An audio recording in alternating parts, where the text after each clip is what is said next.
안녕하세요. 김성부동산 연구소입니다. 최근 들어 일본은 한국을 화이트리스트 국가에서 제외하는 경제보복 조치를 단행하였습니다. 한국의 국정책임자는 일본의 의중을 정확히 알고 냉정하게 대처해야 함에도 불구하고 일제시대 의병운운하며 반일 정서를 부추기며 일본과 맞대응 전략을 취하려고 하고 있습니다. 오늘은 우리나라가 일본을 절대 이길 수 없는 5가지 이유를 알아보고 어떻게 이러한 경제 위기를 슬기롭게 극복할 수 있지를 다같이 생각해보는 시간을 갖도록 하겠습니다. 먼저 우리 동학농민군과 일본군 사이의 1893년도에 있었던 우금치 전투를 한번 살펴보도록 하겠습니다. 이 우금치 전투에서 우리 국회의원들이 얘기하는 아니면은 정부에서 얘기하는 죽창이라는 용어가 나왔습니다. 이 우금치 전투에서 사망자는 일본군은 1명인데 우리 동학농민군은 최소 1만 명, 최대 3만 6천 명에 달하고 있습니다. 무기는 죽창, 즉 대나무를 잘라서 뾰족하게 만든 창이죠. 그죠? 그리고 화승총, 심지에 불을 붙여서 이렇게 발사하는 우리가 영화 같은 데서 한 번쯤 봤을 겁니다. 이런 화승총입니다. 이 화승총은 한 발 발사하는데 2에서 3분 정도 준비 시간이 걸린다고 합니다. 사거리는 120m입니다. 일본군의 무기는 영국 스나이드 소총을 개선했는 무라다라는 소총입니다. 1분당 15발이나 발사할 수 있고 사거리도 800m입니다. 월등하게 우리보다 일본군의 무기가 우월하다고 볼 수가 있습니다. 따라서 이 무기만 보더라도 이러한 참혹한 결과가 나올 것이라 하는 것은 명약관하다 이렇게 볼 수가 있습니다. 이 전투에서 또한 우리 동학군은 승리하기 위해서 부적을 태워 전투 전에 마시고 주문을 외우면서 전투에 임했다고 합니다. 이 부적은 정감록에 나오는 궁궁을을 영원한 생명과 완전 무결이다 하는 이런 부적을 만들어서 그 부적을 태워서 그 죄를 마시고 출전하기 전에 또 전투에 임해서는 시천주 조화정 시천주 조화정 이런 주문을 외우고 전투에 임했다고 합니다. 이 주문이 총탄이 비껴간다는 주문이랍니다. 어떻게 보면 참 우매했다고 볼 수가 있죠. 그죠? 이런 주문과 부적이 과연 일본군의 이런 무라다 소총, 그죠? 이 당시 최고 성능을 가진 이 소총을 피해갈 수 있다고 여러분들은 생각하십니까? 결코 그럴 수는 없었을 겁니다. 그래서 이러한 참혹한 결과가 나왔을 것입니다. 작금의 상태도 마찬가지라고 생각됩니다. 정부에서는 우리가 지금부터라도 첨단 산업의 재료들을 이렇게 준비를 하면은 일본과 충분히 대적해서 경제 승리를 이루고 있다. 이런 부분들을 계속적으로 국민들에게 암시를 하고 있죠. 그죠? 마치 부적을 몸에 지니고 주문을 외우는 것처럼. 자, 그러면은 우리 이런 우금치 전투와 작금의 사정을 한번 비교해서 한번 생각해 보도록 합시다. 우리가 절대 일본을 이길 수 없는 5가지 이유를 한번 들어보겠습니다. 자, 지금의 어떤 일본과의 경제 전쟁에서 승리하기 위해서는 가장 빠른 해결책이 미국의 중재입니다. 그러나 우리의 기대와는 달리 미국이 중재할 가능성은 거의 없다고 봐도 될 것입니다. 왜냐하면은 일본의 아베 정권이 미국의 허락이나 미국의 암묵적인 용인 없이 이렇게 전 세계에 치명적인 어떤 전 세계 경제에 치명적인 타격을 미치는 일본의 어떤 수출, 제조 수출 규제를 이렇게 전격적으로 일본 독자적으로 단행할 수 있다고 여러분들은 생각하십니까? 결코 그렇지 않을 겁니다. 속된 말로 미국과 짜고 치는 고스톱이 될 수도 있다는 겁니다.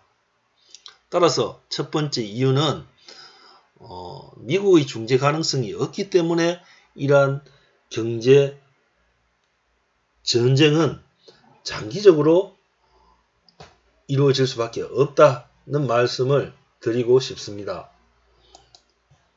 두 번째, 일본 경제 규모는 세계 3위의 경제 대국이라고 할 수가 있습니다. 실제로 역사상 일본을 이긴 나라는 미국 말고는 없습니다. 히로시마의 원자폭탄을 2번 투하하고 일본이 100기를 들었죠. 그죠? 그것 말고는 일본과 싸워서 이긴 나라는 없습니다. 경제 규모하고 비교를 했을 때 우리나라는 대적이 되지 않는다는 겁니다. 다시 말해서 다윗과 골리앗의 싸움이라는 겁니다. 마치 권투 경기를 할 때 초등학생과 어른을 시합에 붙인 거와 마찬가지라는 거죠.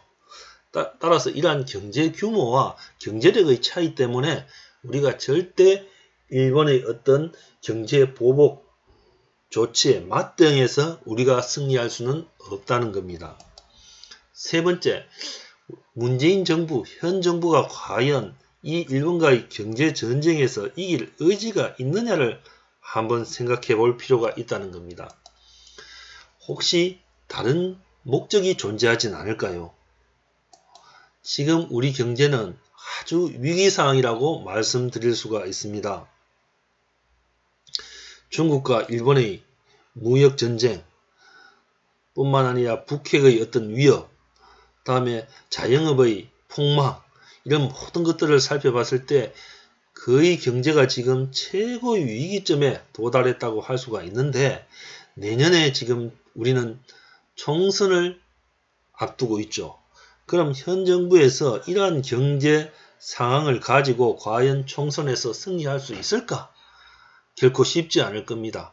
따라서 의도적으로 이렇게 정부에서 총선 승리를 위해서 문재인 정부에서 한일전의 어떤 대립구도를 만들어가는 것이 아니냐, 이런 생각을 한번 해볼 필요도 있지 않을까 생각됩니다. 네 번째, 한국이 그동안 GDP가 놀랄 만큼, 괄목상대할 만큼 이렇게 성장을 했다는 겁니다. 그래서 몇 년 전부터 일본은 우리를 어떻습니까? 경계를 하고 있었고, 실제로 일본에서는 우리 이런 경제 발전과 GDP의 성장과 더불어 이러한 사기, 경제 발전이 더 커지기 전에, 경제가 더 커지기 전에 이것을 제거할 목적을 가지고 있었다는 겁니다. 이 제거 목적이 지금 일본의 경제 보복 조치의 단행으로 이어졌을 가능성이 상당히 높다고 말씀드릴 수가 있다는 겁니다. 따라서 일본은 이번 경제 보복 조치를 단행하고 한국과의 얻는 경제 싸움을 위해서 이미 몇 년 동안 고강도였던 훈련, 시뮬레이션과 철저한 어떤 준비를 해왔다는 겁니다. 이에 우리나라는 어떻습니까? 갑자기 어떻습니까? 권투 경기의 일정이 잡혀서 링에 올라가서 시합을 하게 된 그런 상황이라고 말씀드릴 수가 있습니다. 따라서 우리의 어떤 대비 능력뿐만 아니라 우리의 경제 체력 또한 일본과 비교해서 월등하게 부실하다고 할 수가 있다는 겁니다. 따라서 일본과의 어떤 이런 경제 싸움에서 이길 승산이 없다. 다섯 번째, 최근 문재인 정부가 말했는 이러한 일본과의 어떤 경제 한일전에서 승리하기 위해서는 이 돌파구는 북한과의 경제 협력을 통해서 가능하다는 이야기를 했습니다. 그러나 이것은 망상에 불과하다는 겁니다. 즉, 떡줄 놈은 생각도 안 하는데 우리 정부가 김칫국부터 마시는 격이다, 이렇게 말씀드릴 수가 있다는 겁니다.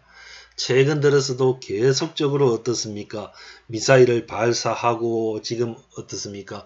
그런 어떤 위협 상황을 의도적으로 지금 미국과의 어떤 협상을 원하는 대로 이끌기 위해서 의도적으로 한반도의 어떤 긴장을 만들어가고 있는 상황에서 북한이 순수하게 우리와 이런 경제 협력을 할까요? 과연?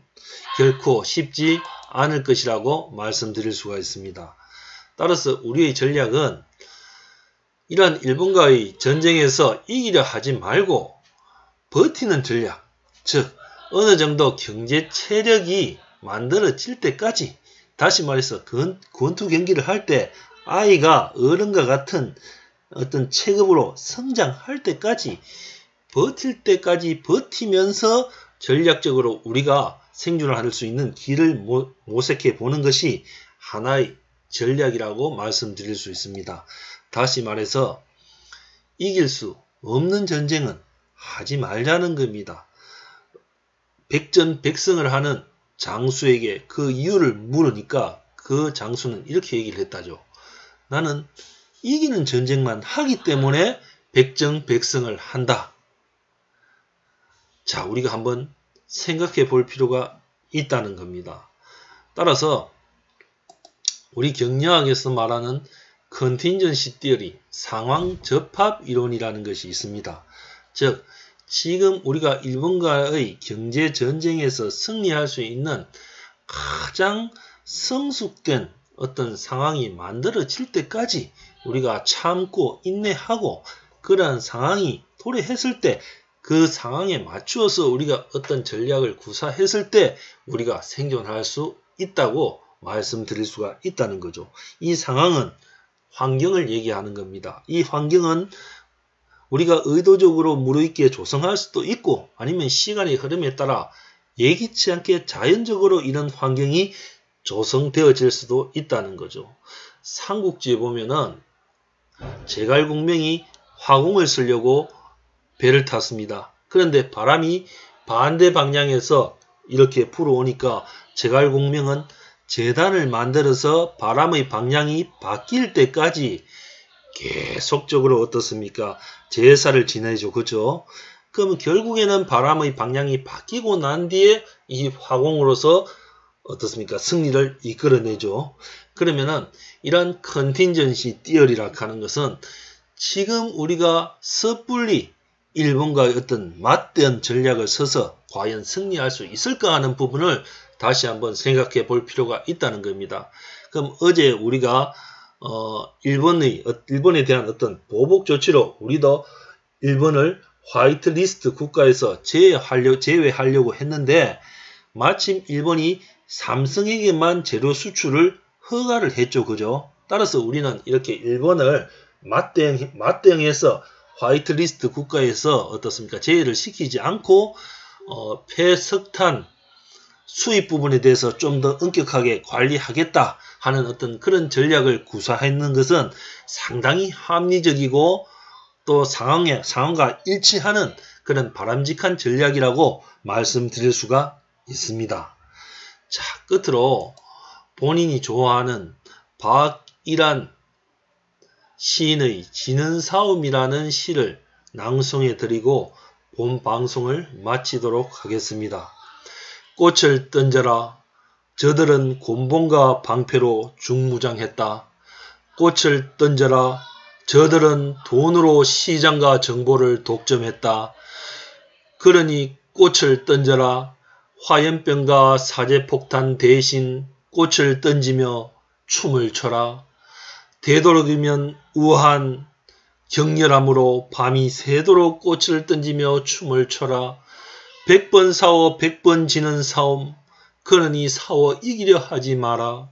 다만 항복하지도 마라. 꽃을 던지며 춤을 춰라. 지치지 말고 무릎 꿇지 말고. 감사합니다. 김성 부동산 연구소였습니다.